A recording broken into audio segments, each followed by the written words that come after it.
ang in charge at siya ang nagsasabi kung sino ang pwedeng pumasok at hindi pumasok. Kausap namin yung aming ICC lawyer and sinabi niya this has never happened before at sinabi niya na it's craziness. Inaasahan po naman sasalita ngayon si BBM sa publiko. Anong inaasahan nyo? Ano mga paliwanag ba or accusation pa rin? Ano bang inaasahan nyo doon? Ano pa bang diba? Nagbigay nga siya ng statement ng 20 pesos per kilo na bigas. So ano pa bang aasahan natin sa mga statements ng Pangulo? Nakikita naman natin kung ano yung ginagawa nila, na panggigipit nila. Hindi na tayo member ng ICC at noong final yung ICC complaints, out of time na sila. Ni-raise natin yan ilang beses, wala silang jurisdiction. Pero tayo lang sa buong mundo ang bayan o bansa na nagko-cooperate sa ICC. Para tayong doormat. The Philippines is like a doormat for other countries, not just the ICC. No? Kung sino man yung sumasamantala sa ating bayan. Yeah. Nakakalungkot dahil saan ka ba nakahanap ng bayan na yung kanyang citizen mismo ibibigay niya sa dayuhan. Nakakahiya bilang isang Pilipino. But were you able to talk to your dad kung ano po yung sitwasyon niya currently nung bago siya umakyat at currently na nakaakyat na siya dun sa train? Nagkausap kami kanina pero medyo choppy kasi yung signal dun sa loob kasi ginajam yung signal. Naintindihan ko lang naman sa kanya, sabi niya na wala tayong magagawa. Parang the way I say it, sabi niya, that's life, kaya sira-sira. But then I told him na some instructions on what to say and what to do. Pero sa totoo lang, dapat hindi talaga yan umalis ng bansa si President, former President Rodrigo Duterte. Pag unalis po, susunod po ba kayo? Yes, meron na pong arrangements kasi kailangan ko kausapin yung mga abogado doon kung saan man siya dalhin. Pupunta kami, ako, at pupunta yung mga abogado and doon kami mag-uusap kung ano yung mga gagawin. Tingin niyo ba tama yung naging proseso sa warrant of arrest? Ay hindi talaga. Kasi nakalagay sa rules ng ICC, the defendant should be taken to a court, a local court. Dapat dinala siya sa korte. At yung proseso natin dito sa loob, yun yung masusunod para sa pag-implement ng What warrant. were your instructions to the former president? What were your instructions to your father? About legal matters lang, no. So sinabihan ko siya na kung ano yung sasabihin at gagawin for his lawyer. Hindi, ano pong plano niyo? Bakit po kayo nagpunta dito? Gusto niyo po ba sanang makausap din si father? Yeah, and then sinabihan ko din siya na wag tumanggap ng pagkain sa katubig kahit kanino. I understand nag-prepare sila ng go bag. Nag-usap kami kanina doon sa assistant handa ng go bag. So, Hindi kayo pinapasok? Ano pong plano niyo dito ngayon? well, nag-aantay ako. Papasukin nila dahil gusto ko makausap personal. Mahirap kasi sa video call kasi choppy. Ginajam nila yung signal. Kailangan ko siya kausapin. Ma'am, Duterte kami ma'am, kahit ano mangyari. Hindi namin siya iiwanan. Ano pong Kahit ano mangyari. Hindi namin siya iiwanan. Maraming salamat. Bibi Sara, sabi ni Attorney Raul Lambino, nagrant na daw yung TRO. Any update po dito? Wala po akong update sa temporary restraining order ng Supreme Court. But as I said, lahat ng mga tao dyan sa loob ng base at dyan sa airport, kung Pilipino ka, hindi ka papayag na ginagawa ito. Were you surprised? Did you tumanggi daw po si, were you surprised by this, by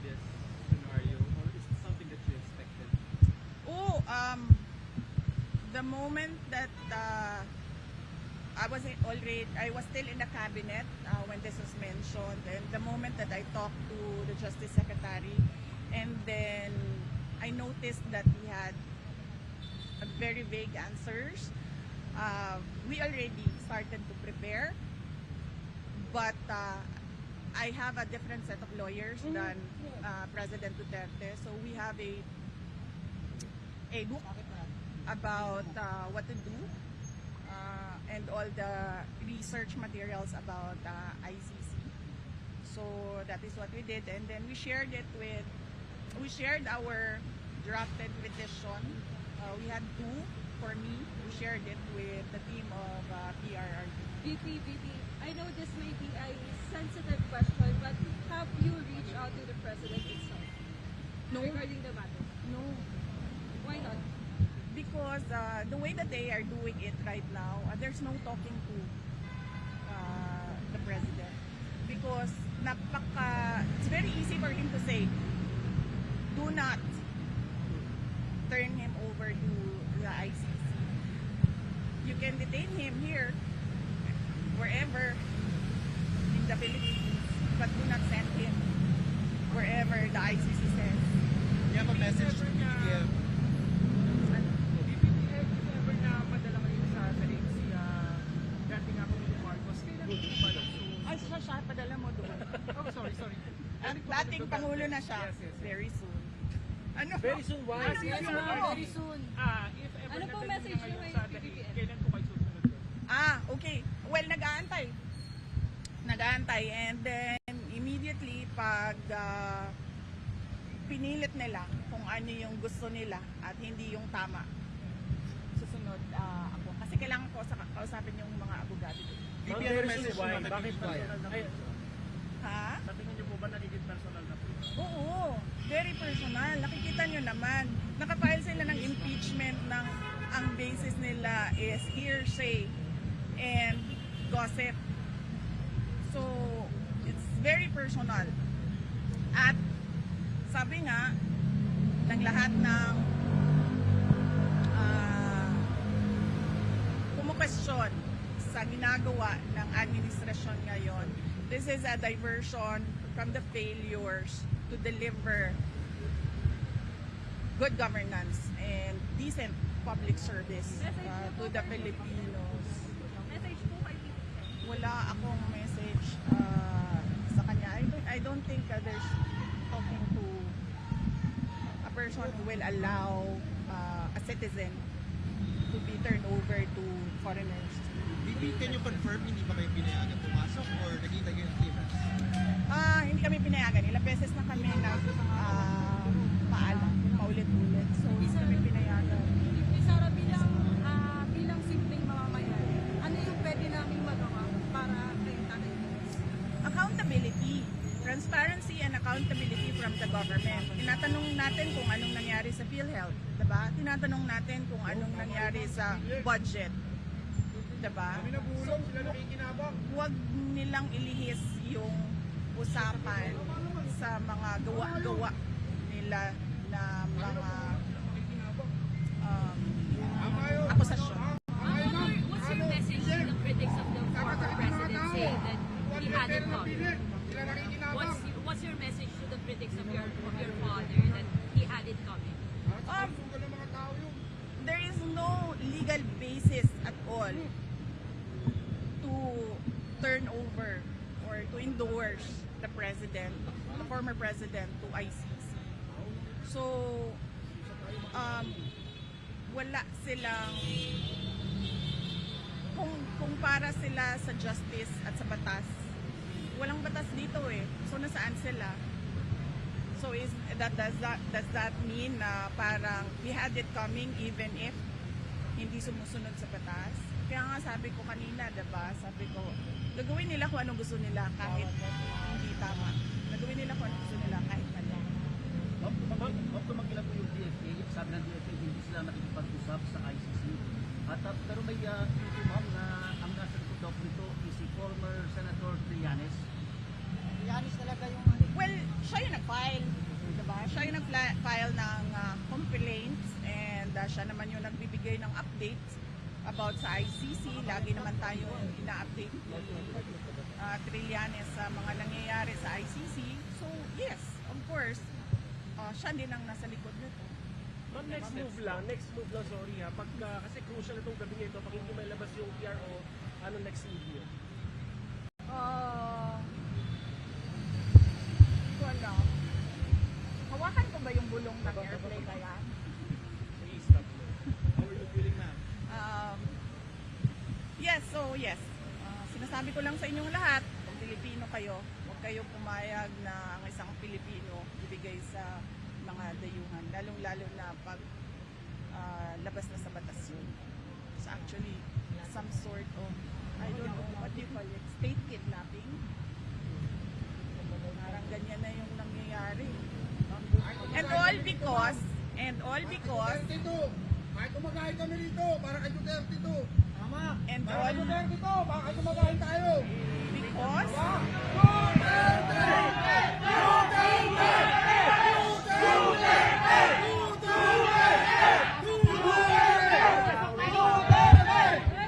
Wait lang po, wait lang ha. Pagka po si Vice President, go Vice. Go Vice. kalimutan. Wait,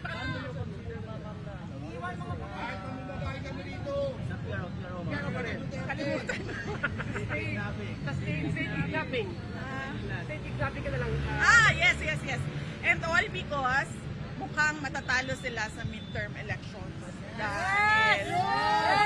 Dahil ang lakas ng vote rate sa 9 candidates ng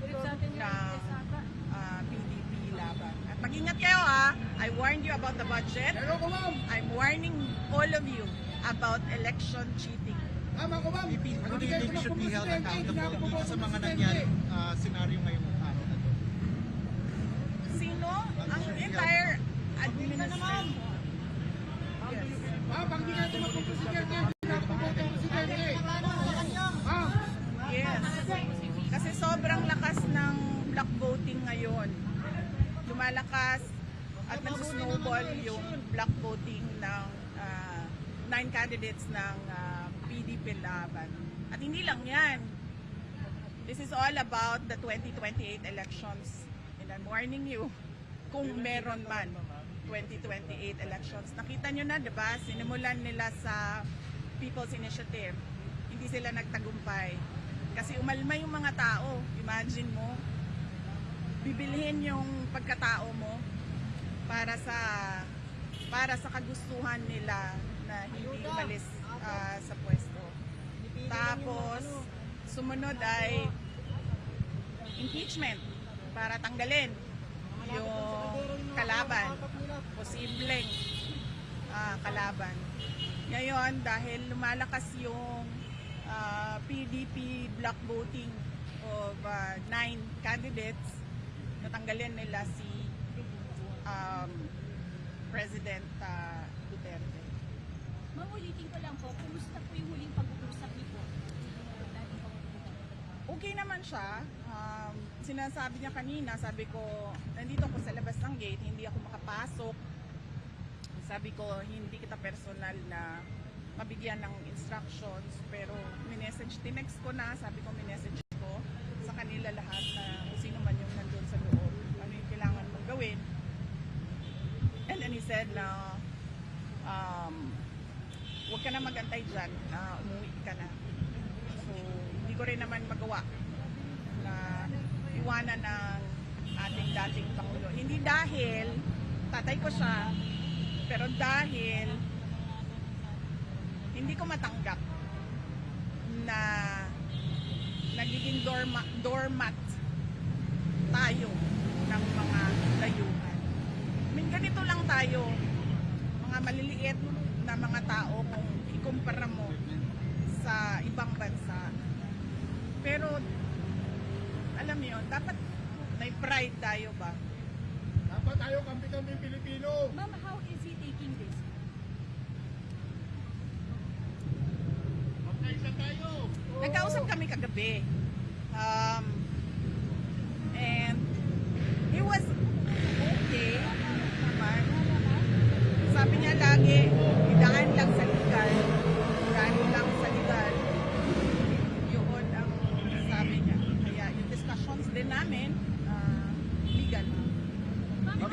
Kumusta yung kalusugan niya? Kumusta yung kalusugan niya? Ano napag-usapan? Oh, yan ang hindi ko alam kasi kung ano yung kanyang mga gamot, ano yung kanyang mga health conditions.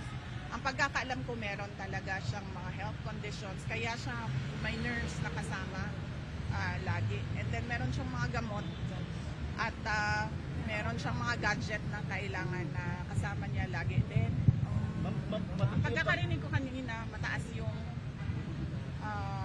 sobrang taas ng blood sugar niya. Kaya nag-insulin sila. Ma'am, how true are the reports na nahingi daw po ng asylum si former President Duterte sa China and what was denied by Wala. I was there in Hong Kong.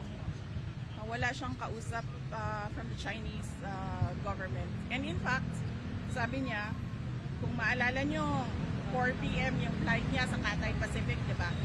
Sabi niya, agahan natin ng 7 a.m. Para makabalik na ako sa Pilipinas. That was willingly surrendering himself to the jurisdiction of Philippine authorities, not the ICC. Ma'am, habang lumalapit yung eleksyon, ma'am, tumitindi yung personal na panggigipit. Sa tingin niyo, babaliktad dito ang lahat? Kaya nga sinasabi ko kanina, sir, nandyan yung tao. I mean, tagalin man nila si former President Duterte sa equation sa midterm elections, nandyan yung taong bayan at lumalakas yung block voting ng PDP 9 candidates. Pero sinasabi ko sa inyo kanina, mag-ingat kayo sa election cheating. Matindi ito. Ma'am, do you consider din po mga Since tapos na po yung alliance with President Marcos, meron bang discussion before during the campaign kung politics sa ganitong issue na to? Kung you ask President Marcos, meron bang process About the ICC, we did not discuss anything about the were there ICC. discussions before this? No, with President Marcos, no. There were no discussions with President Marcos except that I wrote him a letter and then he replied regarding the ICC and that there will be no cooperation with the ICC. I will release that letter. How are you Ma'am, feeling, kung ma'am? How are mag-yes you Mr. Dea, sino ba kasama niyo sa plane? Ako hindi ko alam. Sorry. Alam ko lang yung mga hindi nakasama sa plane, yung nasa labas. Kasama si Kitty. Nandoon si Kitty sa labas. Yes. And the common law kayo sa labas. Yes, si Hanilet na nandoon din. Ma'am, how are you feeling, ma'am? Ito, ma'am, nakasama. I'm okay. Ano lang ako, kulang sa tulog dahil nagbiyahe kami kanina. Pero kumain ako kanina, huwag kayo mag-alala. Pero as Hindi Vice President, iinit ang ulo ko. as Vice President, hindi ko pinapayagan. Para kung nagagawa yung supposed to have power here. Wala tayong magawa eh. Kung susunod sila sa yung Philippine National Police, kung susunod sila sa illegal na mga orders, wala tayong magagawa. Yun yung desisyon ng Philippine National Police. Mag-implement sila ng illegal orders. That's what they did with Yusek Zulaika Lopez. So it's not surprising that it is happening now. Ma'am, may mga balita na kayo daw po, dinadawit po kayo dito po sa issue ng ICC. Sa tingin niyo, ma'am, baka kayo na po ang next na PPN after this? Oo, sinabihan ako ng nanay ko. Sinabihan ako ng nanay ko, sabi niya mag-ingat ka dahil ikaw ang susunod. Handa na, ma'am. Anong handa? Kung paghahanda na Pumasok harapin, doon handa na sa- para malampasan, mapagtagumpayan. Iniisip ko lang ang gastos sa abogado eh. Magastos kasi ang mga abogado. So yan lang naman yung concern natin sa ngayon. But so far, napaghandaan din naman yung gastos para sa mga abogado. Okay lang. Yes, my mother warned me about me as the next target for the ISIS. Ma'am, bakit di pala kayo magkasabay buhay ng Pangulo? Parang pinapalayo ko ba niya sa circle na huwag ka na idamay ng pamumulitis? Hindi. Kasi ano kami, kung napapansin nyo, kahit dati, hindi kami nagsasabay sa airplane. Silang mag-asawa or mag-ama, hindi kami nagsasabay sa airplane. Kasi pag nahulog yung airplane, mauubos kami lahat. Kaya never kami nagsasabay sa mga airplanes. Kaya hindi rin ako makapagsabi sa loob na sasama ako sa airplane na yan. Ma'am, ito pong private plane, ito pong chartered plane na pinagsakyan po kay PRRD. Pag-aari daw po ito ng isang congressman na si Congressman Zaldico. Tama po ba? Hindi ko alam kung sino ang may-ari nung airplane, pero nung nakita ko na sinasabi nila na galing sa Pilipinas lang yung airplane, nakikita na natin na hindi, ibig ko sabihin, ginagawa nila talaga. Ma'am, may labag po ba dito, ma'am, sa paggamit ng private plane? Yan ang hindi ko alam. I have to talk to ICC lawyers. Sa ngayon, ang alam lang namin is dapat siya dinala sa local authorities, local court. Ma'am, nag-update po ba sa inyo sila Attorney Corion at Attorney Vic Rodriguez tungkol po sa certiorari petition? Hindi ko pa nakausap si Attorney Vic Rodriguez at si Attorney Torion. So, ang nakakausap ko si Attorney Martin Delgra ang nakakausap ko, and si Attorney Harry Roque. Ma'am, pag naisakay po ba si former President Duterte papuntang Netherlands, do you now consider to run for 2028 presidency? Hindi pa yan yung iniisip natin ngayon. Ang iniisip natin ngayon, unang-una, hindi dapat makaalis si President Duterte dito sa Pilipinas.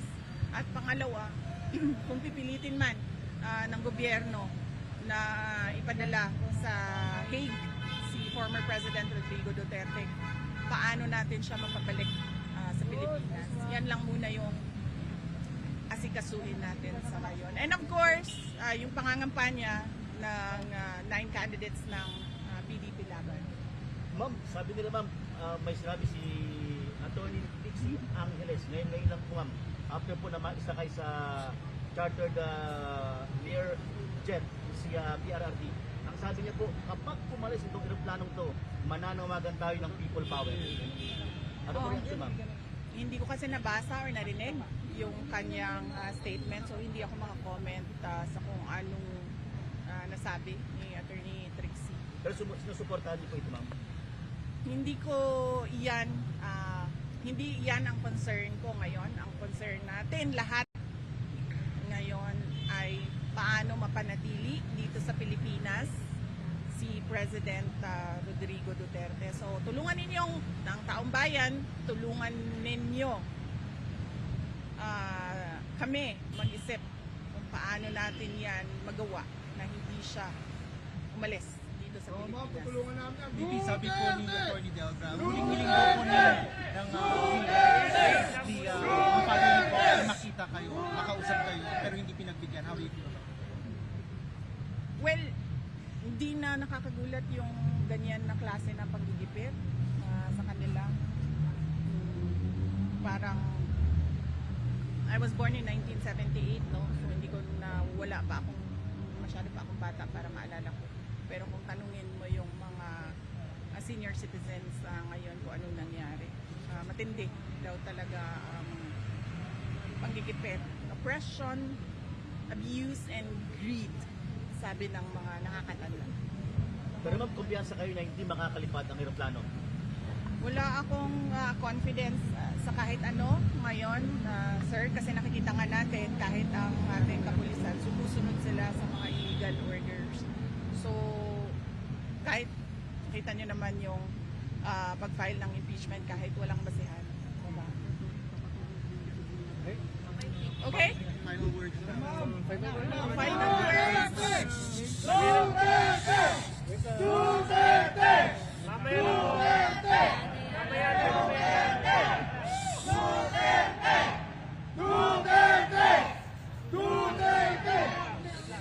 Ang final words natin, huwag tayo malihis sa totoong problema ng bayan. Ang totoong problema ay ang presyo.